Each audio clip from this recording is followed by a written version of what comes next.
Okay, people, what's going on? It's your boy Kish, Yardy Gamer Nation in the building, going live on this beautiful Tuesday afternoon and shit. Um, Very important topic, as the title says. Um, Unveiling the insecurities of black men and their feelings towards passport bros. A lot of the shaming tactics that, and they're old shaming tactics too, that a lot of black men in these spaces use to weaponize against other black men that expresses their autonomy to date outside of America or date outside of these women of the modern women, whether to be passport bros or drizzle or whatsoever. Right? I notice every time black men do something to free themselves and it affects black women, especially if now the black women say, "Oh shit, these niggas made a play. Maybe we need to step our game up." Right? You always have black men in America, part of the culture, that will shame them niggas, saying, it's not, a real man stays and fixes the problem. A real man doesn't run away from his problems. The problem is that black woman is not his problem. The problem is that black women face their black women's problems. You see what I'm saying? Right? And if black men are saying, well, I'm looking for a traditional woman and I want it to be a traditional guy, but these women are not following my standard, why would he sit there and continue to try to lead a woman that doesn't want to follow him? You know what I'm saying? It doesn't make any sense. It's logically flawed. You know what I'm saying? You don't lead something that refuses to follow. And that's what black men are dealing with in America in modern day times, right? And we don't want to acknowledge the problems. We want black men to lead black women with the present day environment we have that we don't have any control over to shift or shape with our own hands. And that's the reality of it. We do not have the power to shift and shape the environment. And every time when black men do try to shift or shape the environment, other black men come through and knock down what we shape or dirty mac on what we're doing. You see what I'm saying? So today, I'm gonna go through a brief slide. I'm not gonna stay on here for long or too long. Um, where where's this shit? Right?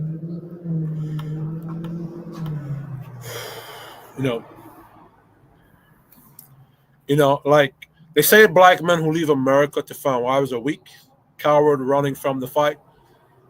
But how do you fight for a woman who's already told you, "I don't need you," which has been the main point, vocal point of black women? I don't need a man. I'm strong and independent. When you say you're strong and independent, that means that you're independent from that man. You don't need to submit to no man. They said if you were more of a man, she'd submit. But tell me, what does independent mean if not the absence of submission? How can you lead someone who's already following the culture instead of your guidance? What's the culture? The culture called black culture, as it is now, as it has been since the 80s and the 90s, has been transformed from a patriarchal one to a more gynocentric feminist one. The contract that rules the black culture is called the unspoken code or the unspoken Negro contract, as I explained in the previous live. And as long as that's dictating the culture and everybody abides by that contract, your culture is going to forever hate black men and black male leadership. That's just what it is.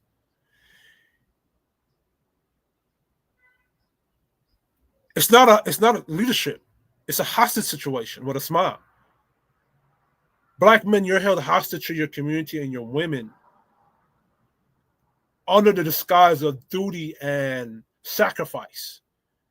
It's a hostage situation because your woman will not listen to you, but you're expected to lead a woman that disrespects you and rebel against you.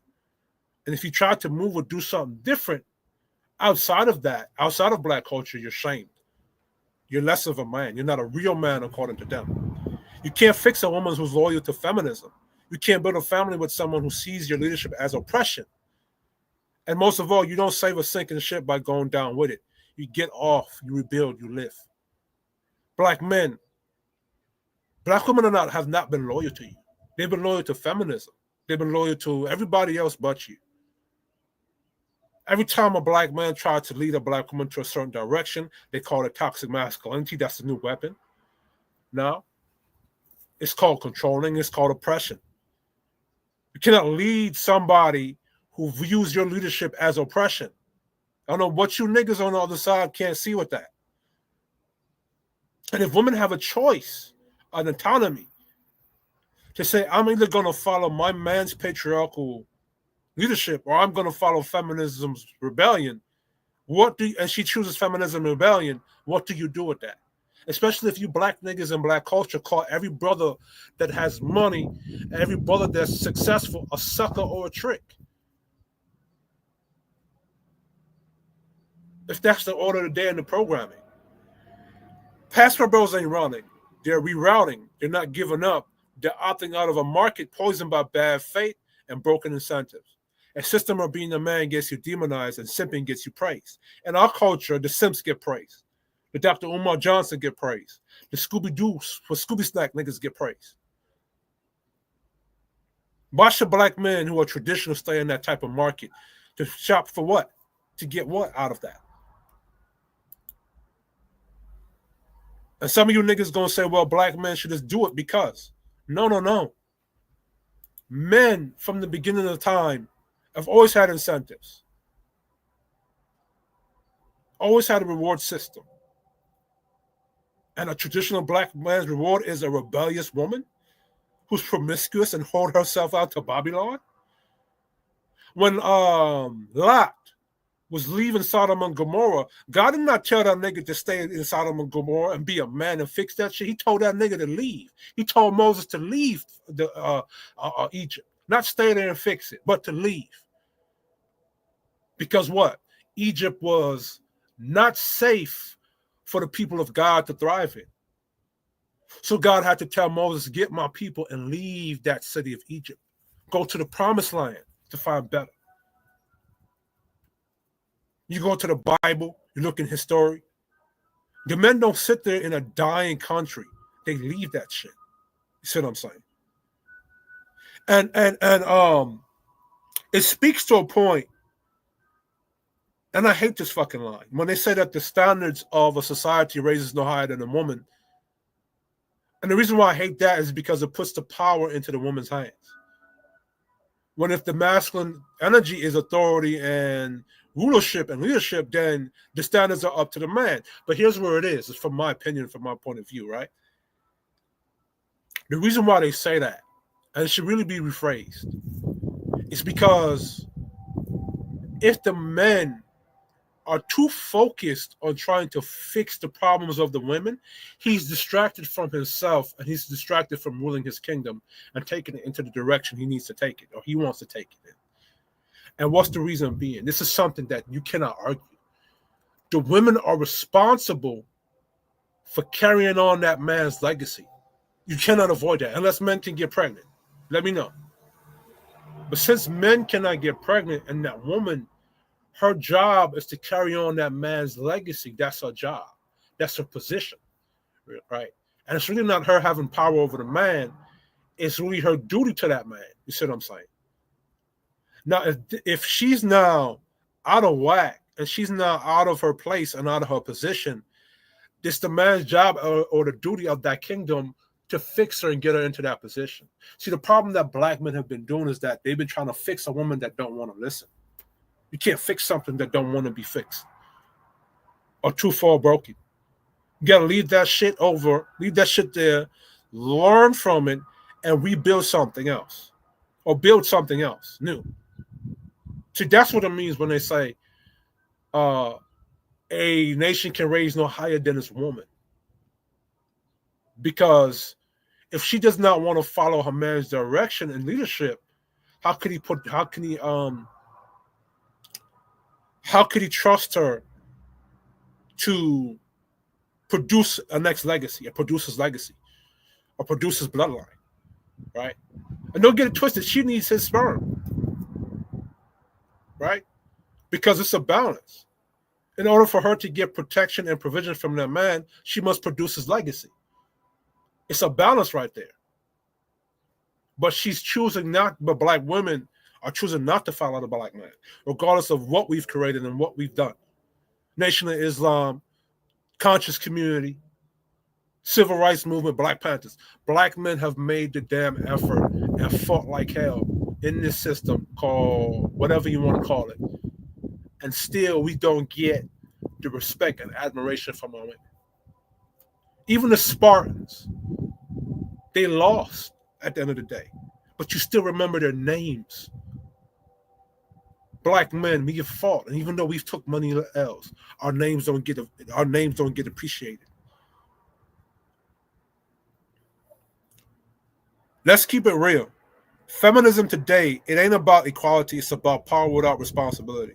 Freedom without consequence, and a generation of men raised to be ashamed of being men, shamed into silence, guilted into compliance, and tricked into compromise. This is why women should not be in rulership. And this is why a matriarchy is not good for any environment. Because women believe that they should have that position of power without consequences. Men understand that because we're in a leadership position, there's going to be checks and balances. This is why you create shit like the legislative, the judicial branch, and the executive branch. Checks and powers and balances. Because men, we understand that because of our position of power, if we go out of hand and we get stupid, shit could go left. We could destroy things. So men put things in play to keep each other in check, to keep each other balanced. See what I'm saying?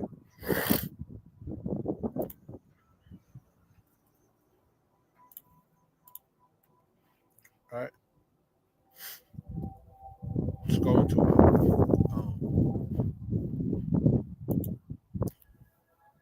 And then there's the coalition. You get bitter feminists who couldn't compete, simps who couldn't lead, and fake alpha males like fake alpha males. That's where you see a lot of fake alpha niggas on here, a lot of simps on here, who play both sides. Talk masculinity while they sabotage it. They don't want order, they want options. They don't want to build, they want access. See, back in the Victorian age, men set standards, and lady got marriage, and the 304 got a room in the brothel. There was a line, a boundary, a mechanism of influence. But today you call for standards and you're labeled a misogynist. You withhold your seed and you're insecure. You speak the truth, they call it hate. Let me break this down, right? This is a monologue that I wrote for myself. And oftentimes when I write things down, I can break down my own thing, right?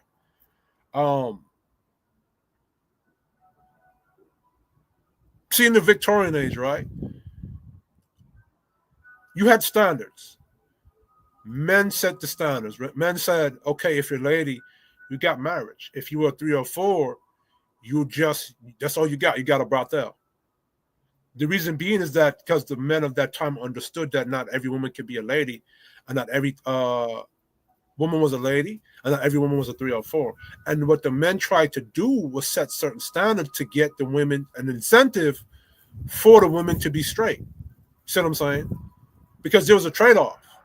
The men said, okay, I'm going to protect, provide, and give you provision, but I get access to your box, your submission, and your loyalty to me, right? If you're not going to be those things, then, the 304. And that was the incentive to get women to compete. Because if you were not a lady, you didn't get the benefits of a traditional man. In today's day and age, you could be a 304 from Instagram and still get the benefits of a traditional guy. And what Black culture does is it shames those traditional dudes and say, you got to be a man. Only a real man can handle you as promiscuous bitch. You got to be man enough to secure in your leadership to handle a promiscuous bitch. Who are these niggas? In the name of Mace, who is these niggas? Why is there an effort to get traditional Black men to lower his standards to date promiscuous bitches? I'll tell you why. There has been, in Black culture, there has been a punani economy, a pussy economy. And a lot of the player and Mac niggas, and even the simp niggas and fake alpha niggas, they benefited from that simp economy. And they programmed the women to look at traditional men as suckers and tricks, so they don't get any respect. All right. So now, if the traditional men are back, mind you, because the traditional niggas on YouTube, it's not that they're saying, "Yo, I'm gonna be a sucker or no trick to no bitch." They're saying, "Yo, these are the standards. This is what you want from me. This is what I expect from you." But you got black men on YouTube shaming them niggas, say, "Oh, don't complain about these women." Who are you to tell black men what to complain about and what not to complain about? It's his fucking house. You don't tell the general of an army he can't complain about the sergeant or the private. You don't tell the president of a nation he can't complain about the damn his vice president or his cabinet. You don't tell a boss what to do or how he should operate. You respect that shit or you get the fuck out of his way. But when it comes to black men, it's black men usurping his leadership for the benefit of the 304. Let me be clear. Leadership is about structure, about recognizing the enemy within the gates. And if your own culture tells you that protecting your legacy is abuse, or that holding women accountable is control, then the culture is lost. If women are the culture, then the men are its dictator. And if the men cannot hold the culture, who is the women, who are the nation, accountable to a standard, then the nation is going to be lost. A nation without the head, or a snake without the head, is dead. This is why I disagree with the Nation of Islam, with the quote they get from Africa. When you teach a woman, you teach a nation, but when you teach a boy, you teach an individual. A man is so much more than an individual. Because if he was just an individual, you wouldn't ask him to protect, to provide, to lead, and instruct, and all these other things. Clearly, he's an individual if you're putting a big expectation on him. Or he's more than an individual if you're giving him such a big expectation. Right? Because it takes a leader to give that nation structure and give that nation guidance. The victory of any nation of women is in the hands of your men. And if you don't listen to your man, you're going to be dead in the water. Your nation's going to be gone. See what I'm saying? Let's continue. It ain't about blaming women. This is about stopping the gaslighting of men. The worst lie you can tell a man is that what he sees ain't real. The court system ain't rigged. The welfare state didn't replace him. That a woman with multiple baby daddies and no respect for male authority is still wifey material. That's not accountability, that's insanity. So if a man decides to go where his leadership is respected, where his masculinity is honored, where family still means something, that ain't weakness, that's wisdom. That's war strategy. Some of us ain't here to fight the old system. We're here to build a new one that exists. The exit isn't retreat, it's reformation, right? See, it's a very hubris position for any man who wants to lead or in the leadership seat to look at the present environment and ignore that you have a system that already hates men or hates black men in an even worse way, and then allows black women to use that same system against them. It's ignorant to believe that black women would rather choose to be a single baby mother to get benefit from the welfare state that's in place. It's very ignorant to believe that all these baby mamas coming from these black women, they didn't sit there and choose to be in that position. Hold on, let me see if I can find a video of this, right? Black family, black.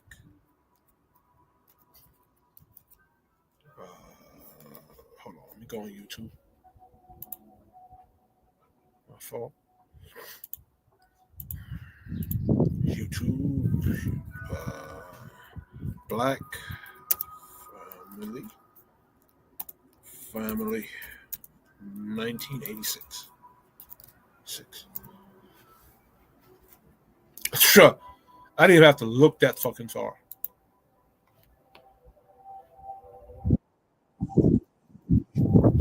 So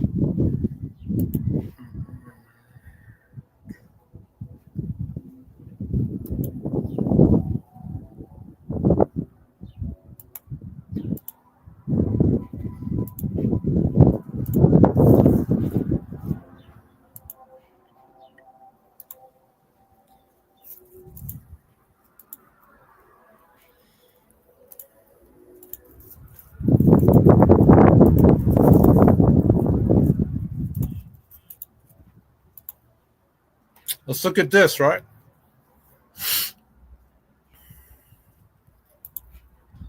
Raise your hand if you're married. None of you are married. Raise your hand if you would like to be married to your baby's father. One. Look how many black women are in this room that said they don't want to be married to their baby father. Of you who don't plan to get married, why don't you plan to get married? I'd like to know that. You already have your child to think about, and then a whole family to care for. You know, it's a lot of responsibility, and then you don't want the commitments. I don't want no man holding me down because I think I can make it as a single parent. But don't you think you might need help in raising that baby from a man? Not really. I didn't have a father. My father wasn't in the home, so you know it really male figures are not substantially important in the family. You hear that? I want to know if you saw it. What's going on? I don't know if y'all heard that. That was the message. This is 1986. Special report, the vanishing black family. This is what was being said by the women of that culture at that time, that they didn't want a black male in that house. This is on a, like, what was this shit? Special report. This is on CBS. This is what they were saying. So, and what the black men of that time tried to do is that they tried to simp to fix that and pander to black women to fix that. I don't know what it is about black men that believe that in order to fix black women, you got to simp or pander to their ass. I don't know where y'all get that from. Or maybe that's the only thing y'all have in your arsenal. And my thing is, I'd rather charge women like that to the game and just not deal with them than rather simp for them. But then again, according to the unspoken Negro contract, and I'm starting to think that a lot of black boomers was in the draft and know that contract too, black male boomers, right? According to the contract, you have to stay stuck to your community and to black women. So go back to this, add that. All right. So let's go to it, right? Masculinity and the Passport Bros movement. Masculinity in its traditional form is about leadership, provision and protection, strategic decision making, creating and upholding agency and order, refusing to be dominated or dictated to by systems that dishonor their manhood. At masculinity at its core traits, that's what it is, right? Two ways to look at it, all right? Let me see if I can make the screen bigger. Here it is. Two ways to look at it. The weakness argument from critics. Some argue that leaving instead of fixing the issue of the home is cowardly or defeatist. Critics claim it's running away instead of confronting the cultural war in the U.S. There's a layer of shame tossed at them for not being able to handle strong, independent American women. If you're saying you're strong and independent, that means you don't need the leadership. When a man say he's strong and independent, guess what? He don't need a next man telling him what to do. So if women are saying that shit now, they don't need your leadership. How do you cannot lead that? And you can't force leadership on somebody that say they don't want it. But often that shame is deflection from women who feel rejected, controlled by those invested in keeping men under a dysfunctional system, mockery from other men who have already capitulated to a broken dating market and feel threatened by men who won't play the game. See, a lot of black men in the black community, and I'm saying it, bro, a lot of black men in the black culture, like I said, they benefit from the pussy economy that's going on. See what I'm saying? They benefit from it. So in order to keep that pussy economy going is that you cannot hold women up to any kind of traditional standard or any standards at all. And it's like there's something linked to when women are in chaos and them having a box open. The box is more. It's like the more chaotic they are, the more promiscuous they are. You feel what I'm saying? The strategic masculine view, passport bros perspective. The exercise an agency to go where they are honored and not merely tolerated. It's a rejection of disrespect, not a rejection of American women per se. In masculine terms, that's not weak. That's pragmatic and intentional. So when you do shame black men for being passport bros or dating outside of their community, you're A, holding them hostage, and B, you're doing towards them. This is black men doing it to other black men, right? That are passport bros. You're taking away their autonomy. You're doing what white men are doing to them, and you're doing what feminism are trying to do to black men. You're taking away their freedom and autonomy. You see what I'm saying? Men have always migrated throughout history to find better land, better trade, better wives, better future. That's not weakness, that's legacy building. Why plant seed in soil that's hostile to growth? You cannot build a family with a woman that's hostile to your leadership, and you damn sure cannot give her a baby. We see where that turns out. Child support court, black women using the system to weaponize his child against him with the help of the system. We already see how that happens. We look at Imani Trump, right? Bottom line, objective masculine lens. Leaving a system that dishonors your masculinity isn't weak. Staying in a system that dishonors you and doing nothing about it, that's weak.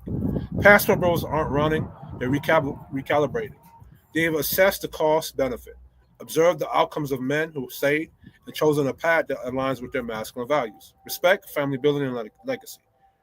That's not just masculine; it's strategic. You can't lead. Oh, so this is my quote: "What's my role as a man when the structure itself is hostile to my leadership?" Bars. You can't lead someone committed to being unled. Let's keep it real. Independent by definition means not dependent on authority control of another. So when a woman calls herself strong independent, she's telling you, I don't need your leadership, I don't trust your vision, I don't want to submit to your structure. What about that you black niggas don't understand?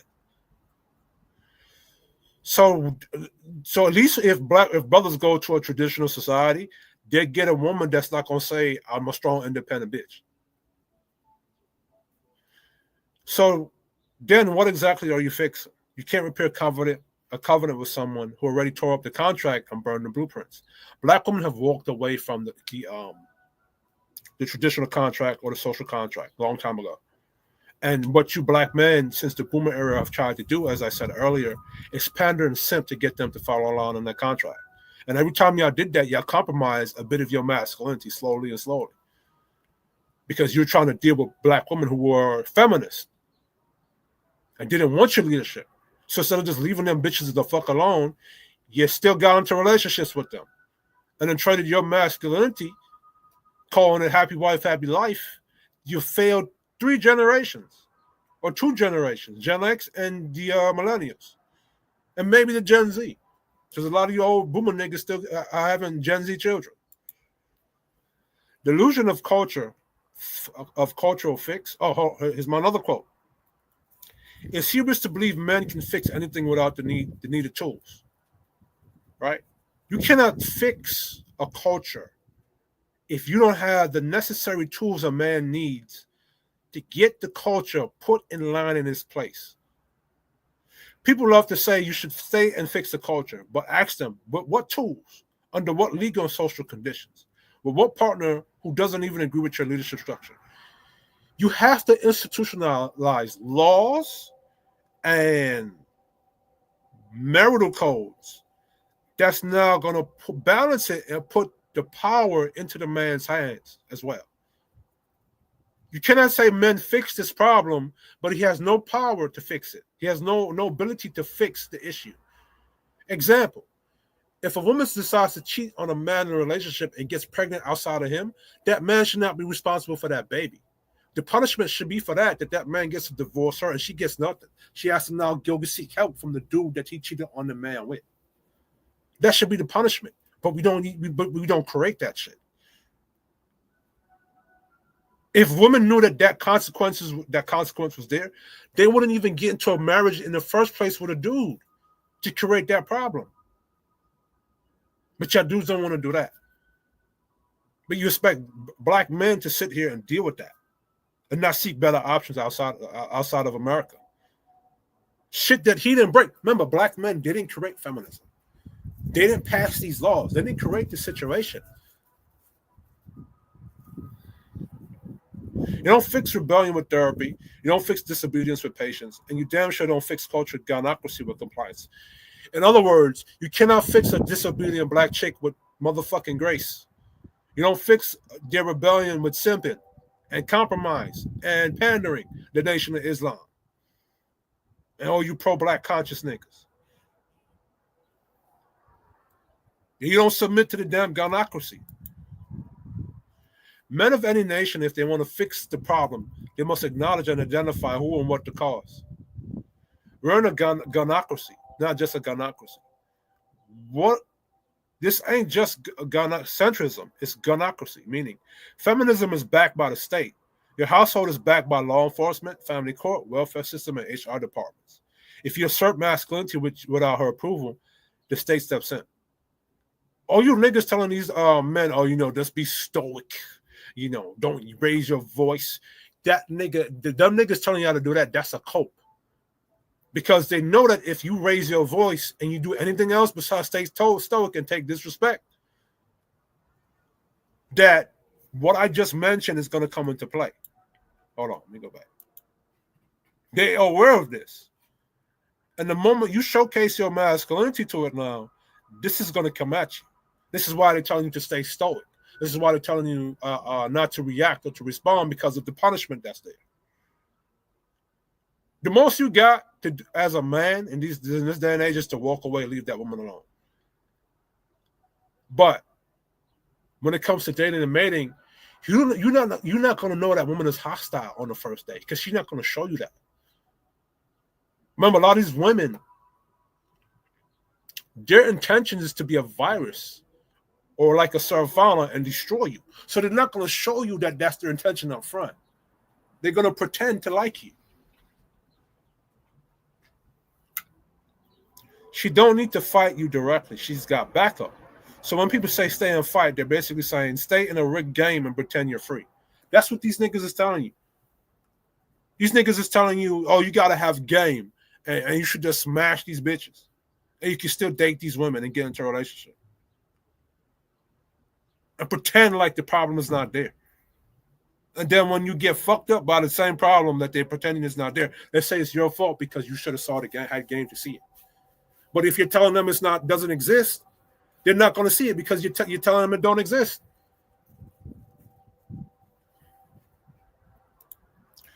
Keep in mind, not all men wish to maintain tradition. Some seek to destroy it. Right? Black men, you got to understand that not all your brothers are your keepers. Some of your brothers are there to destroy you. Poison in the water, men like Silk. Silk is, and I'm going to do a video about who Silk is. Silk is a character archetype, right? He's like the player or the Mac archetype.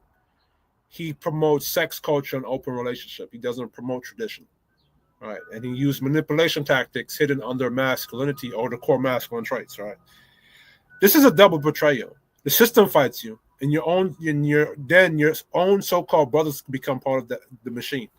Silk types don't just survive in a broken system, they thrive in it. They manipulate game to sleep with disordered women. They shame traditional men for having standards and asking for discipline. And they gaslight the culture by saying you're just a bitter and insecure. Don't these niggas on his internet tell you brothers that you're insecure and you're bitter because you're shaming the dysfunctional black women and you're holding them accountable and you're saying you don't want to get into relationships with them? That, by definition, is dirty Mac. Because the Silk type niggas, they're dirty macking on you traditional niggas to benefit the women.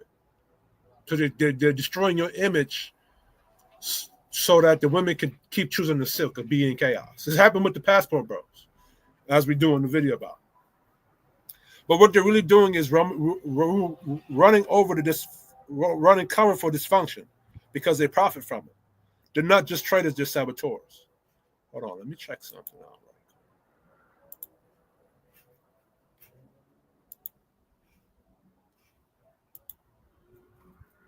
Let me check something out right quick. I'll put this in the wrong. Yeah.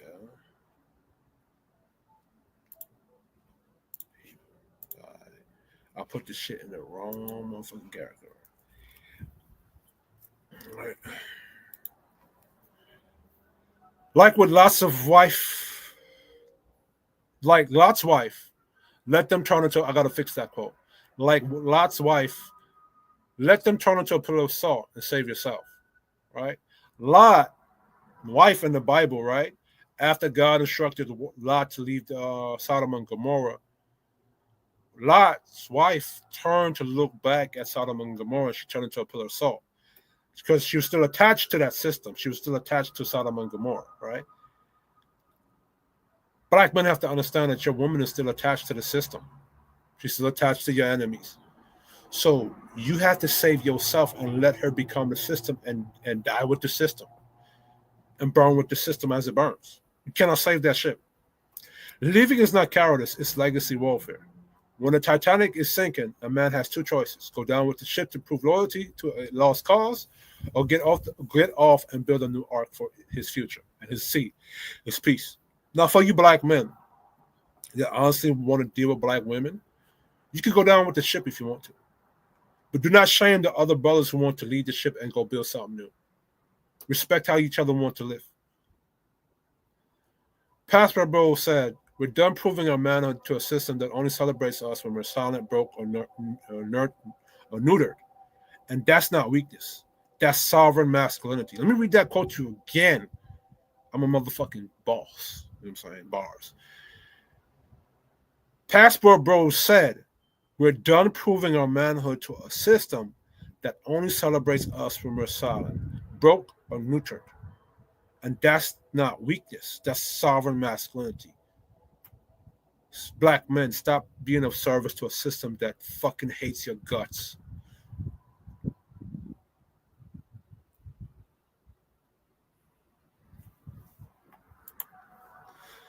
Final verdict: you don't fix a marketplace that's rigged against your values. You exit it. You don't beg for respect. You go where you're honored. Let the system collapse under its own contradictions. Meanwhile, the real builders will be elsewhere, laying bricks for legacy. And black men, you cannot let people into the promised land that you've built. You cannot repeat this again. Guys like the Angry Man, the Anton Daniels, the Tommy Sotomayor's, and myself, and the Mr. Fantastics, we're warning the future not to repeat these mistakes. What's the saying? If you a tree without the root, I forgot one of Marcus Garvey's quotes, but do not repeat this time in history. And this is why I have more respect for the passport bros and the dating coaches or any nigga that shames them. Because the passport bros are saying, okay, cool. I'm not going to complain. I'm just going to leave and find better elsewhere. What the dating coaches and the player niggas and the you black niggas doing is you're staying in the country built off of traditional masculinity and shaming the traditional men for being traditional and wanting to influence the women to being traditional while you're not being traditional yourself. So you're in a house that you don't agree with how it's operating, shaming the house to operate how you want them to operate instead of just fucking leaving. Or just push how you want to live your life and respect the traditional niggas how they want to live. But anyway, this was not going to be a long video. This was going to be a short clip. Let me go back here.